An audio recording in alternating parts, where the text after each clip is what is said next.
Hi, I'm James, a knee, foot and ankle specialist, and I've been advising patients on footwear for conditions for over 10 years. Today we're going to talk you through the best shoes for Achilles tendonitis. We're going to talk you through our 3 favourite shoes and the characteristics that can influence your Achilles tendonitis pain.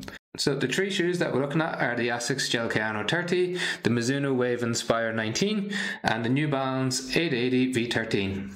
So in terms of cushioning, first of all with the Asics Gel-Kayano 30, it's got a plush type of cushioning, which means that it's a little bit softer on the foot, so when you apply weight to it, you sink into it and it gives you that sensation as if you're walking on a cloud. So not as responsive as something like the New Balance 880. So this has a little bit firmer type of cushioning, so you get a little bit more feedback as you're trying to push through. The reason why this can be important is because as you run, vibration is picked up from the ground, and different type of cushioning responds differently to that vibration. So the plush cushioning is a little bit better at absorbing it, but if you want a bit more feedback, then you might enjoy the responsive feedback from the New Balance 880.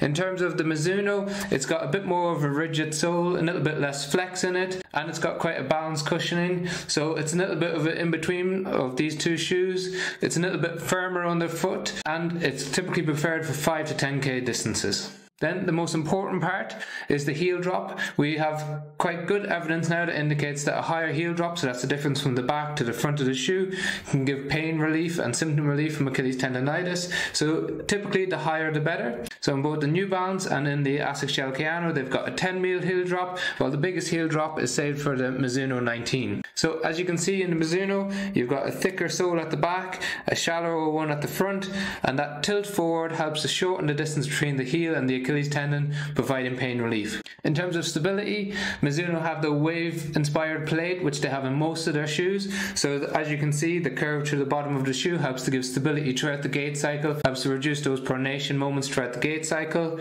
The Asics Gel-Kayano is probably the most stable of all 3 shoes. It's gotten rid of its typical big medial posting and it's replaced it with a smaller medial posting, but a 4D guidance system, and that includes a broader base to give more support underfoot. As I say, it's a plush cushioning, gives most support and has about a 10mm heel drop. In contrast with the New Balance, this is what we'd classify typically as a neutral shoe, so the back of the shoe is at the level base as opposed to a little bit of a tilt on the Kayano and the Mizuno. So this can work well if you feel like you're quite stable on the foot, you want a nice responsive feel, and you're still getting that 10mm heel raise to offload your Achilles. So in summary, if you want nice plush cushioning, you want a little bit of a tilt on the heel without influencing the gait cycle too much, then we're looking at the Gel-Kayano 30. If you want quite a stable shoe, a little bit more responsive, but with one of the most substantial heel raises on the market, then we look at the Inspire 19. And if you want a neutral shoe that's responsive, that's still got that heel lift to offload your Achilles, then we look at the New Balance 880 V13. If you have any questions on any of the shoes that we talked about in this video, please leave a question in the comment section below. There are links to all the shoes that we talked about in the description. And if you found the video helpful, please like and subscribe.